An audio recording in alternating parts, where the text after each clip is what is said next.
नमस्कार, आप देख रहे हैं चौकस भारत और मैं ब्रजेंद्र।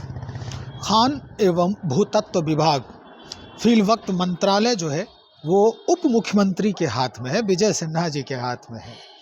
और विजय सिन्हा ने आज बाकायदा प्रेस को संबोधित किया। भाई, इतने वर्षों में क्या कुछ खोया, क्या पाया, ये सारी जानकारी देते नजर आए। कुछ नए जो हैं यानी अद्यतन जो जानकारी है वो भी साझा किया। सबसे अहम बात ये कि अब वैसे लोगों के लिए भी एक नया रास्ता जो है वो खुल गया है जो सरकार को सूचना देने के काबिल है। हम सुनवा रहे हैं आपको, जरा सुनिए किस तरह का पूरा ब्यौरा और साथ ही साथ अपॉर्चुनिटी भी बता रहे हैं विजय सिन्हा जी। खान एवं भूतत्व विभाग चुनाव को लेकर लगभग 3-4 महीने के बाद प्रेस मीडिया के सामने अपने विभाग की पहल और नीति, सरकार के संकल्प को फिर से एक बार बताना चाहेंगे कि हमारा विभाग जो हम लोग निर्णय लिए थे अवैध खनन को जड़ से मिटाने का और जन भागीदारी को बढ़ाने का, कल ही हमने पटना के जिलाधिकारी, पटना के एसएसपी, हमारे विभाग के पदाधिकारी, डायरेक्टर सभी के साथ हम बैठे थे और कल हमने निर्देश दिया कि ये लोगों की थोड़ी सी फिर मानसिकता जो अवैध खनन की ओर खास करके ट्रैक्टर के द्वारा होता है उस पर सख्ती होनी चाहिए। पूरी मॉनिटरिंग विभाग के द्वारा किया गया।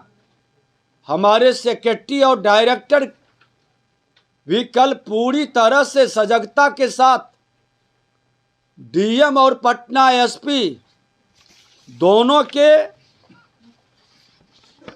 नेतृत्व में संयुक्त बैठक कर छानबीन कर त्वरित कार्रवाई का निर्देश दिया। उसका असर रात लगभग 1:30 बजे जिला प्रशासन और विभाग के अधिकारियों के संयुक्त टीम ने सघन छापेमारी की।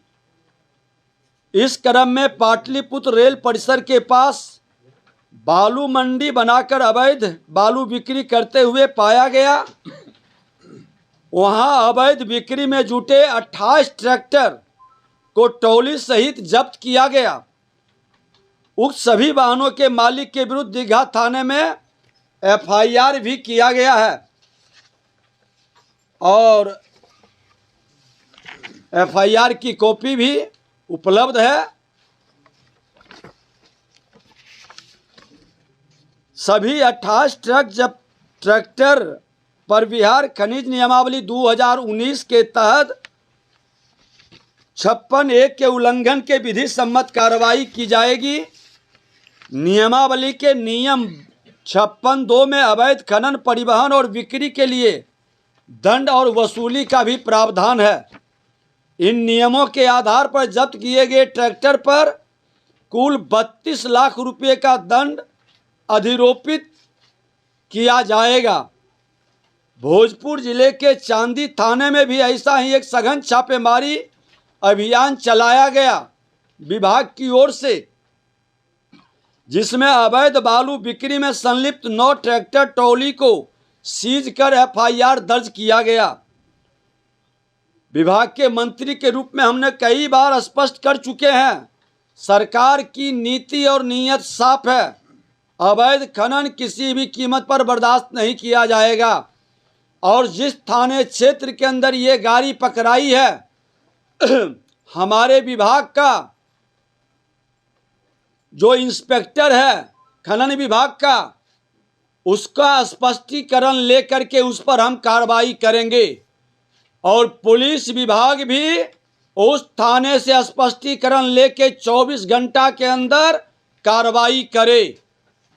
पुलिस की गैर जिम्मेदारी और लापरवाही का खामियाजा खनन विभाग कभी नहीं स्वीकारेगा।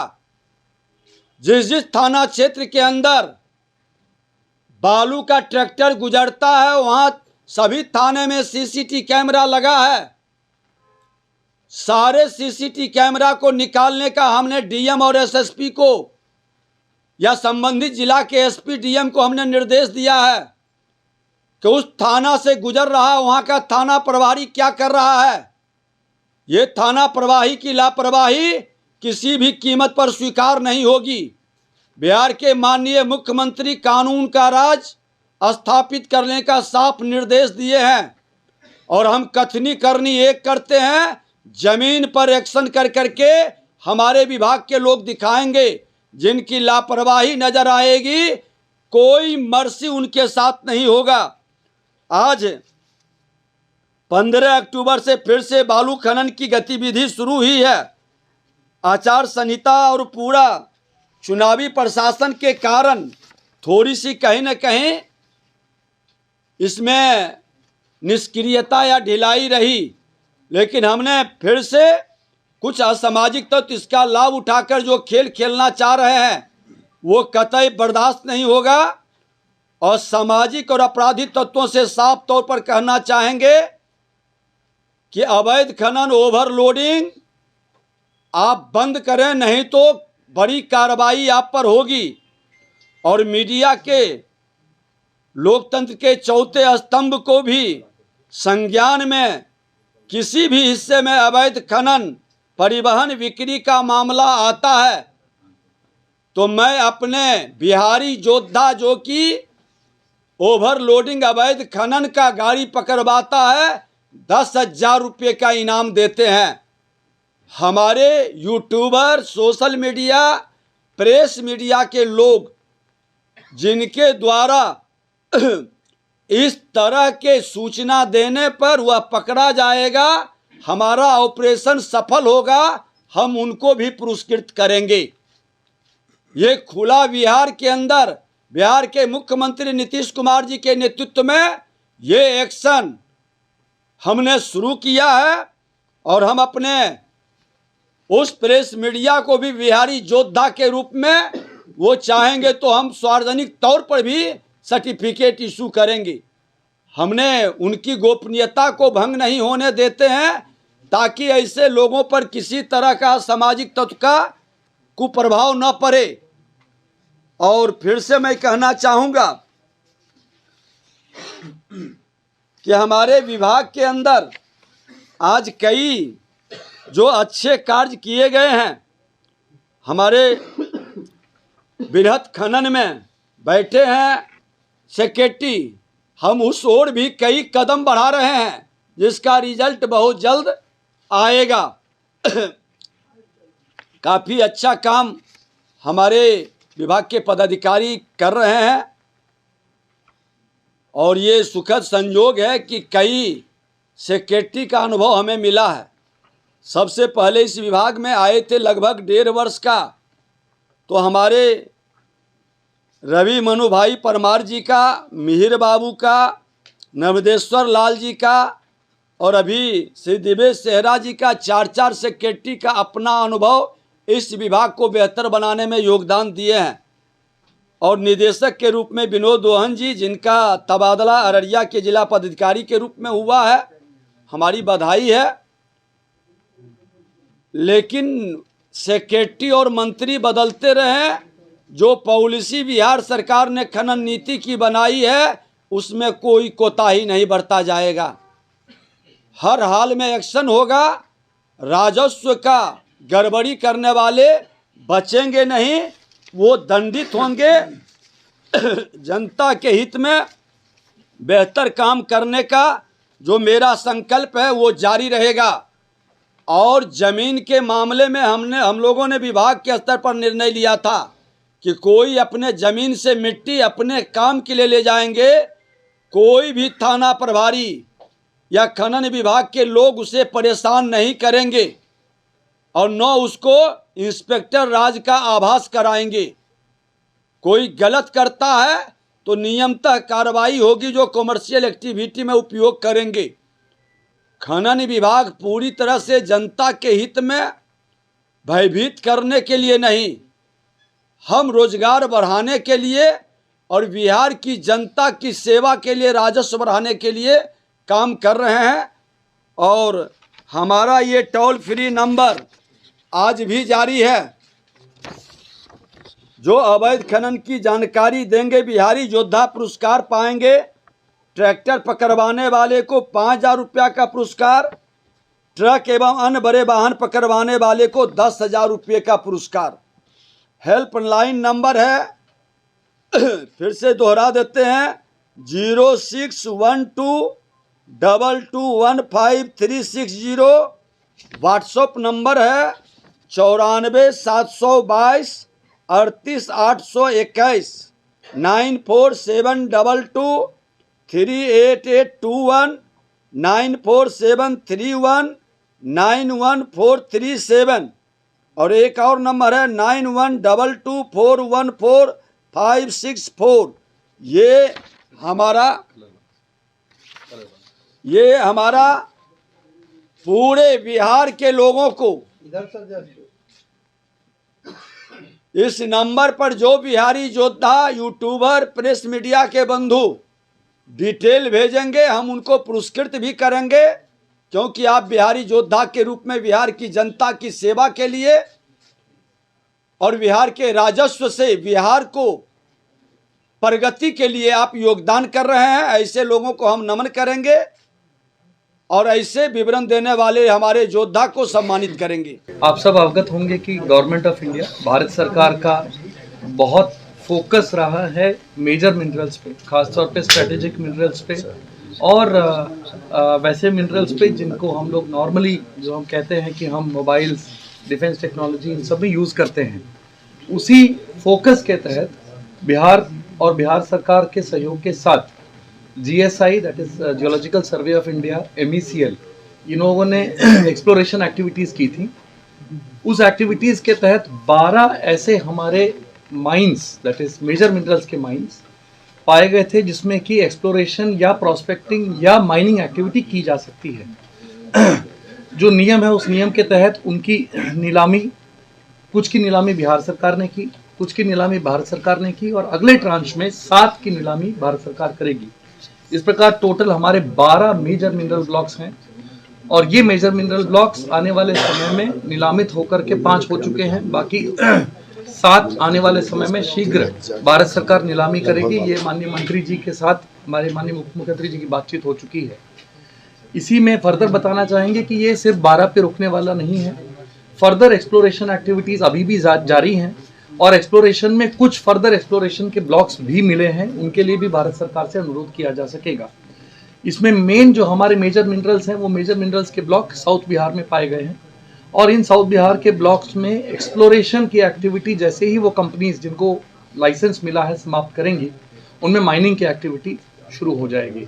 तो ये न सिर्फ भारत सरकार के स्ट्रेटेजिक फोकस का एक हिस्सा है, ये बिहार सरकार के लिए भी एक लीप, स्ट्रेटेजिक लीप कहेंगे कि हमारा भी फोकस मेजर मिनरल्स के लिए अन्य राज्यों की बात ही, इनसे इनफैक्ट उनसे भी आगे आज की तारीख में, जहाँ तक हमारा नीलामी का सवाल है, हम लोग बहुत आगे चल रहे हैं और आने वाले वक्त में भी major minerals, strategic minerals, critical minerals, इन तीनों में बिहार सरकार आने वाले वक्त में भी वही प्रोग्रेस लाएगी जो भारत सरकार हमसे अपेक्षा करती है और इसका उपयोग न सिर्फ बिहार बल्कि ऑल ओवर इंडिया जितनी भी स्ट्रेटेजिक एक्टिविटीज़ है, सेमीकंडक्टर्स हुए, डिफेंस टेक्नोलॉजी हुआ, सोलर लाइट्स हुई, इन सब चीज़ों में जो ये मिनरल्स यूज़ होते हैं उसके लिए we will be a major contributor in the times to come. Thank you. इसके संदर्भ में हम लोग एक्ट भी बना रहे हैं कि बेहतर उत्खनन। यस सर, एक इसी में बताना चाहेंगे कि एक्सप्लोरेशन एक्टिविटीज़ को सुधारने के लिए और फर्दर करने के लिए और मेजर मिनरल्स के संदर्भ में भी हम लोग अपने एक्ट और रूल्स को कैसे बेहतर कर सकें, इसके लिए भी आगे कार्रवाई चल रही है। शीघ्र आपको उसके बारे में भी जानकारी विस्तार से दी जाएगी। Thank you. और एक बार डायरेक्टर भी। जी सर, क्योंकि आज अंतिम इनका बहुत अच्छा योगदान रहा, बहुत सारे बड़े ऑपरेशन में ये सम्मिलित हुए अपने जान पर खेल करके और आज के बाद पुनः नई जिम्मेवारी सर के नेतृत्व में, सचिव सर के नेतृत्व में हम लोग वर्ष 2024-25 का जो हमारा 3500 करोड़ रुपए का जो राजस्व संग्रहण का टारगेट था, लक्ष्य था, उसके विरुद्ध हम 3536 करोड़ रुपए हम समाहरण कर पाए, जो कि लक्ष्य से अधिक है। इसके अलावा माननीय उप मुख्यमंत्री महोदय और सचिव महोदय के नेतृत्व में हम इस वर्ष भी अपने समाहरण के लक्ष्य से अधिक चल रहे हैं। माह नवंबर 2025 तक का हमारा लक्ष्य 1155 करोड़ था और हम 1530 करोड़ अब तक संग्रहण कर चुके हैं। इसके अलावा इस वित्तीय वर्ष में लगभग 32,000 छापेमारी हुई हैं, जिसमें 1700 प्राथमिकी दर्ज की गई हैं, 420 गिरफ्तारी हुई हैं और 3600 वाहनों की जब्ती हुई।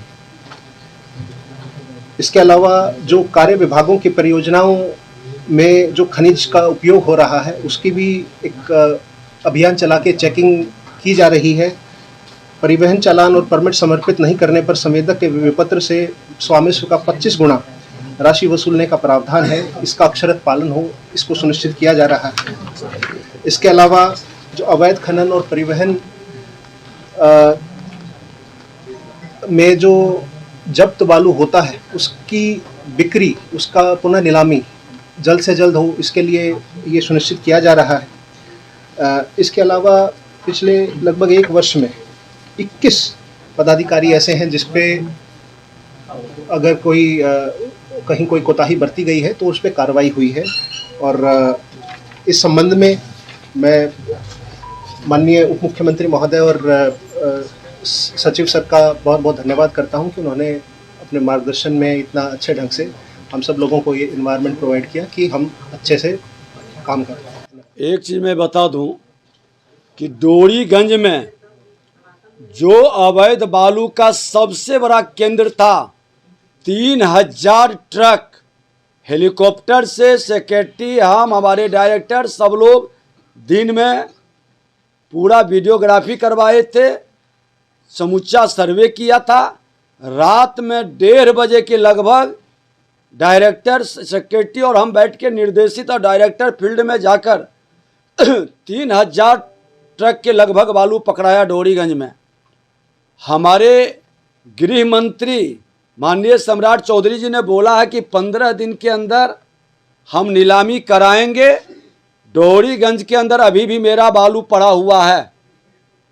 मैं स्वागत करता हूं इस स्टेटमेंट का गृह विभाग का। सारे बालू का नीलामी कर करके 15 दिन के अंदर जिस जिस थाने में है और पुलिस प्रशासन उसकी व्यवस्था सुनिश्चित करे। जिस थाने की लापरवाही बरती जाती है उस पर त्वरित एक्शन हो, इसके संदर्भ में हम विभाग से गृह विभाग को लिखेंगे भी, क्योंकि थाने में गाड़ी पकड़ाता है, लंबे समय तक पड़ा रहता है, माल का भी बारा न्यारा होता है। तो ये बड़ी चौकसी गृह विभाग, पुलिस विभाग के साथ पूरा सपोर्ट मिलने पर खनन विभाग बेहतर रिजल्ट देने के लिए तैयार बैठी है।